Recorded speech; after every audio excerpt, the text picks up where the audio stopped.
మొట్టమొదటిగా దావీదును శపించాడంట.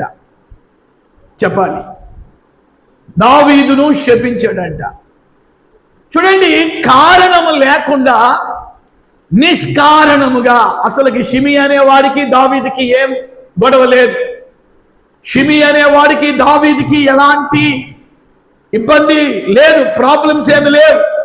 ఆస్తి తగాదాలు కానీ, వస్తువు తగాదాలు కానీ, పొలం తగాదాలు కానీ దావీదుకి షిమి అనేవాడికి లేవు.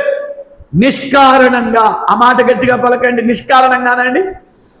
వన్ మోర్ టైం, నిష్కారణంగా దావీదుని శపించడం మొదలుపెట్టాడంట.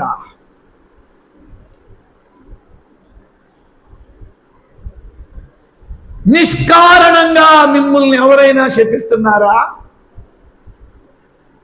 నిష్కారణంగా మనల్ని శపించే వాళ్ళు ఉంటారా? నిష్కారణంగా మనల్ని తిట్టే వాళ్ళు ఉంటారా? ఆన్సర్ రావాలి. నిష్కారణంగా మనల్ని రెచ్చగొట్టే వాళ్ళు ఉంటారా? నిష్కారణంగా సూటిపోటు మాటలు మాట్లాడే వాళ్ళు ఉంటారా? నిష్కారణంగా మనల్ని వ్యతిరేకించే వాళ్ళు ఉంటారా? నిష్కారణంగా మన మీద, మన కుటుంబాల మీద లేనిపోని మాటలను బ్లేమ్ చేసే వాళ్ళు ఉంటారా? ఖచ్చితంగా ఉంటారు. ఆన్సర్ ఇదే, ఖచ్చితంగా ఉంటారు. నువ్వెంత మౌనంగా ఉన్నా కామెంట్లు చేసేవాళ్ళు కామెంట్లు చేస్తూనే ఉంటారు. గొనుక్కునేవాళ్ళు గొనుక్కుంటానే ఉంటారు. అసూయ పడేవాళ్ళు అసూయ పడుతూనే ఉంటారు. రెచ్చగొట్టే వాళ్ళు రెచ్చగొడుతూనే ఉంటారు. ఎందుకయ్యా వాళ్ళు చేస్తున్నారంటే వాడు దెయ్యం స్వాధీనంలో ఉన్నారు. వాళ్ళు అపవాది స్వాధీనంలో ఉన్నారు. వాళ్ళు దురాత్మ నెత్తికెక్కి కొట్టుకులాడుతున్నారు.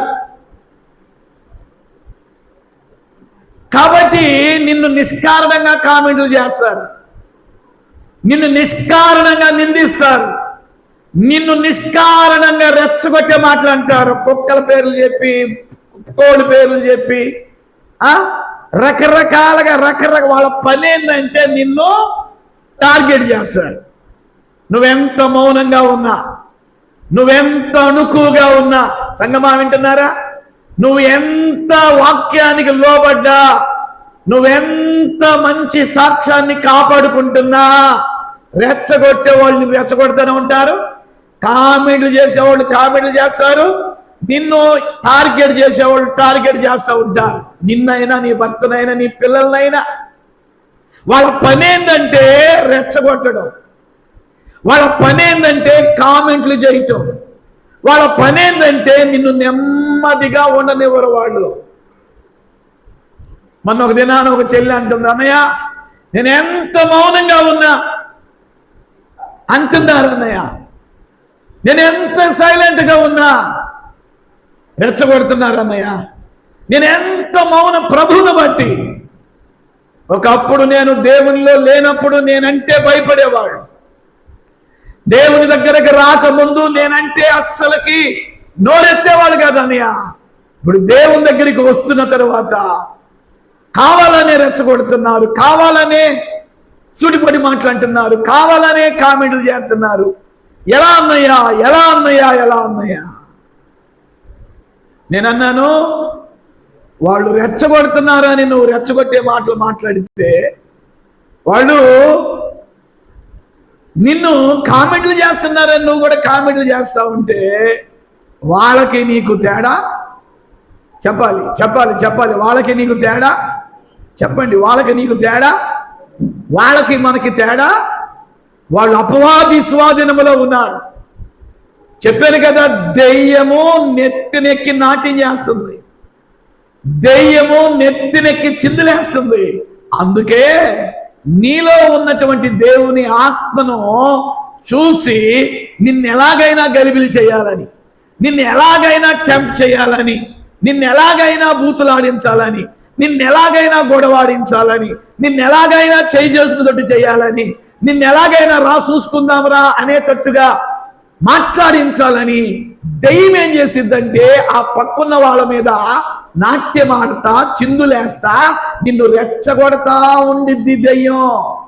భర్తనే రెచ్చగొట్టిద్ది కొన్ని మార్లు, భార్యనే రెచ్చగొట్టింది కొన్ని మార్లు, పిల్లల్నే రెచ్చగొట్టింది కొన్ని మార్లు, బంధువుల్నే రెచ్చగొట్టింది కొన్ని మార్లు.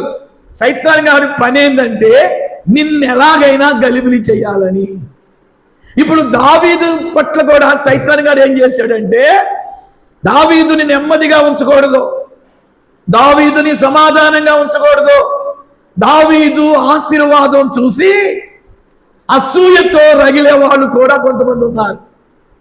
ఇక నేను మీకేం చెప్పాలనుకుంటున్నానంటే ఒక వ్యక్తి, ఒక కుటుంబం మీ గురించి వాళ్ళు కామెంట్లు చేస్తున్నారు అంటే మీ మీద వాళ్ళకి ఏదో అసూయ ఉంది, మీ మీద వాళ్ళకి ఏదో ఓర్వలేని ఉంది. దేవుడిచ్చిన ఆశీర్వాదాన్ని చూసి ఓర్వలేక, దేవుడిచ్చిన దీవెన చూసి ఓర్వలేక, దేవుడిచ్చినటువంటి ఆ సంపద సమృద్ధిని చూసి ఓర్వలేక సైతాన్ గారు ఏం చేస్తాడంటే వాళ్ళని ప్రేరేపించి ఈ మాటను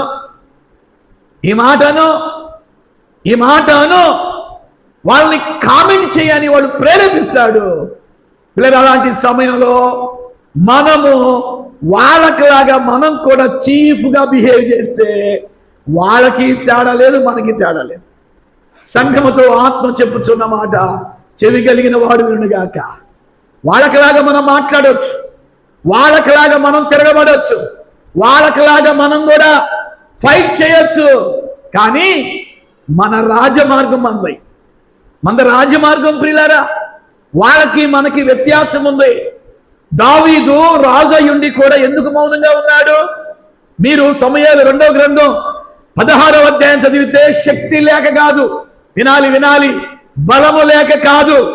he was a king of Israel. చెప్తున్నాను కదా, అతడికి అధికారం ఉంది, రాజుకి దావీదుకి బలం ఉంది, సైనికులు ఉన్నారు, సైన్యాధిపతులు ఉన్నారు, ఇరు ప్రక్కల ఉన్నారు బలాఢ్యులు. అయినా సైతాన్ గారు ఏం చేశాడో తెలుసా? దావీదుని రెచ్చగొట్టాలని ప్రతిరోజు కూడా రెచ్చగొట్టే మనుషులు ఉంటారు, ప్రతిరోజు రెచ్చగొట్టేటటువంటి కుటుంబీకులు ఉంటారు. ఎలాగైనా నీలో ఉన్నటువంటి సమాధానాన్ని పోగొట్టాలని, ఎలాగైనా నీలో ఉన్నటువంటి నెమ్మదిని పోగొట్టాలని ప్రశాంతంగా ఉన్నటువంటి కాలవలో, ప్రశాంతంగా పారుతున్నటువంటి నీటిలో ఒక రాయేయండి, చెప్పాలి, ఒక రాయేయండి. ఎంత అలలు ఆ తరంగాలు ఎంతగా వ్యాపిస్తాయి. అలాగే నీ జీవితంలో కూడా ఈ షిమీ లాంటి వాళ్ళు వస్తారు. ప్రతి విశ్వాసి జీవితంలో షిమీ లాంటి వాళ్ళు ఉంటారు ప్రియులారా. సేవకులమైన మా జీవితంలో ప్రతిరోజు కూడా ఈ షిమీ లాంటి వాళ్ళు మా దగ్గరికి వస్తూ ఉంటారు.